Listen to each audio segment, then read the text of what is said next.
In this video, I will discuss the differences between stranded colorwork and Fair Isle knitting. If you're a subscriber, welcome back. If you're new to my channel, welcome. I'm happy to have you here.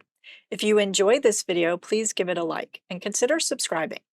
And don't forget to subscribe to my monthly newsletter. The link is in the description box below. So, stranded colorwork is a knitting technique where you are holding more than one color in your hands at once, and you are working across with both of those colors. So the unused color is stranded across the wrong side of the work while using the working color.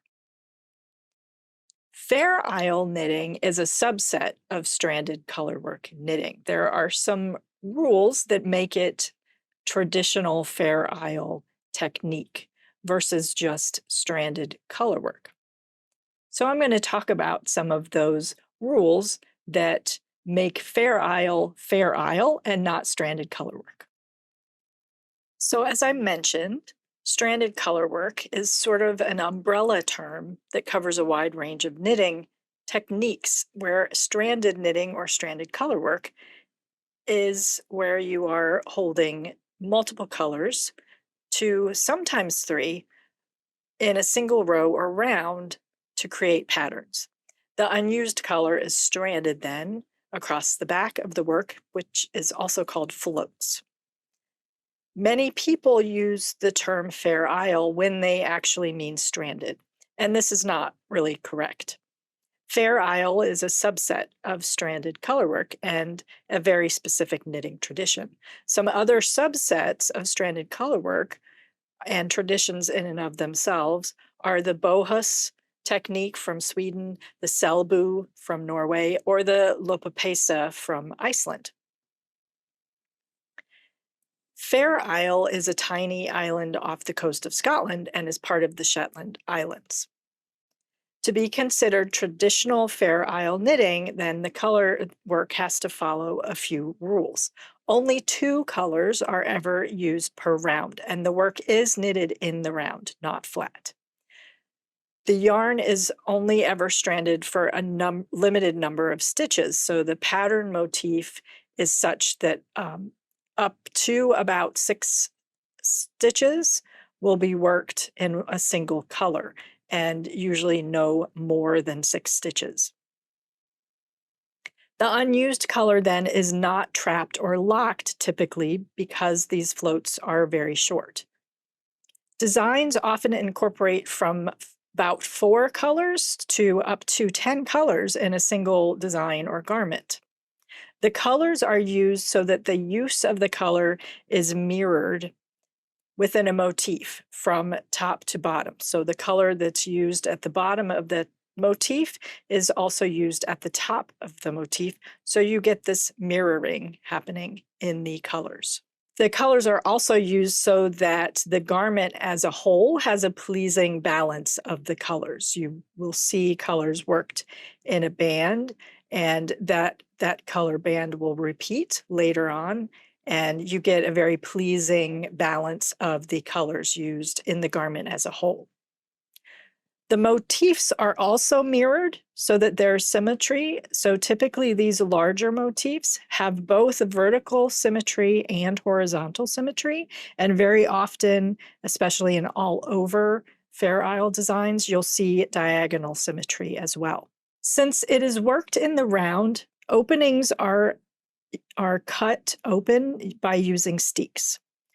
So the steek area, the opening is planned in advance, and extra stitches are cast on to bridge that gap and are planned to be cut.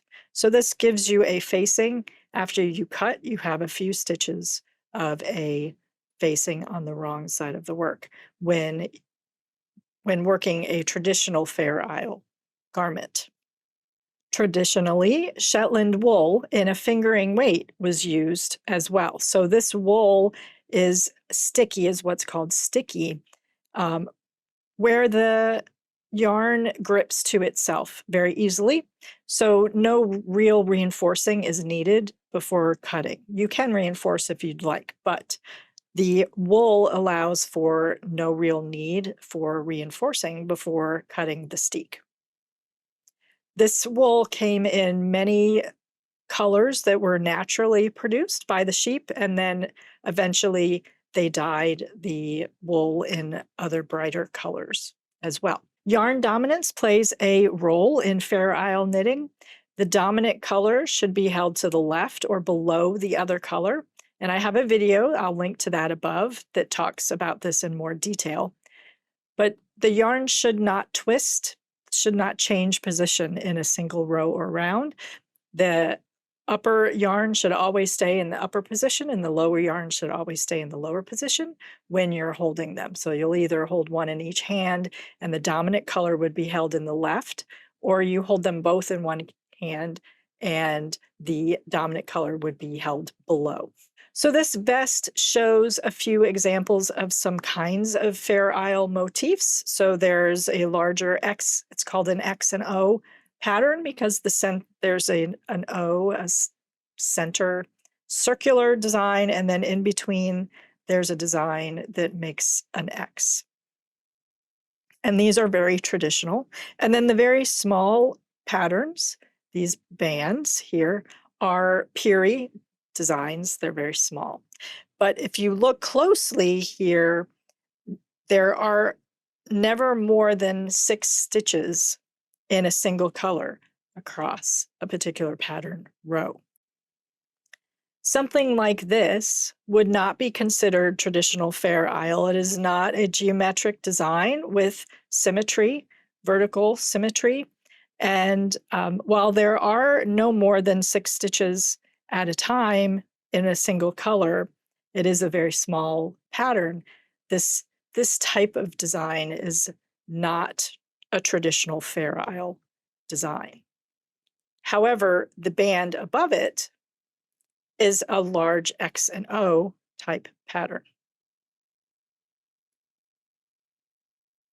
If we look closer at my Master Knitter sweater, which is a stranded colorwork, it's a hybrid between a stranded colorwork and a Fair Isle design. The bottom band is not a geometric design with symmetry. It's a very large design, and there are stretches with more than 6 stitches at a time in a single color.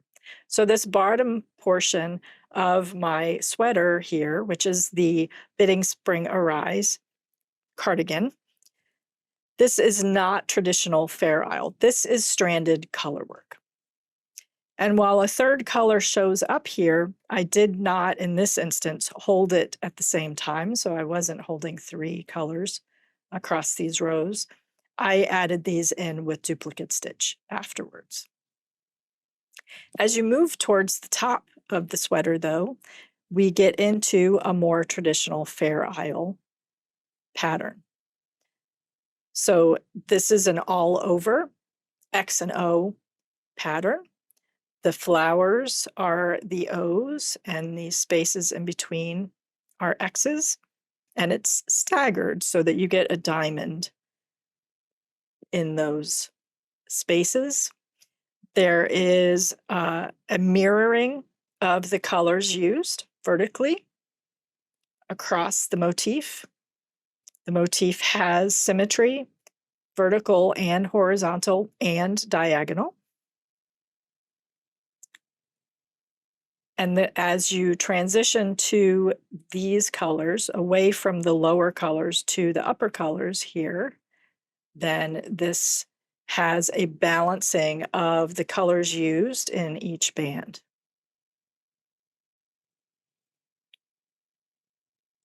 I used a mix of traditional Fair Isle techniques and some other traditional techniques in this sweater as a whole as well.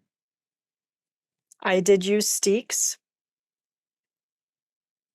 but I treated the shoulders, the sleeve seams, as a Norwegian set-in sleeve when I seamed it and when I worked it. but that's a little bit beyond this video. One good book is Traditional Fair Isle Knitting by Sheila McGregor. And in this book, there's an example of an early Fair Isle knitted Gansey.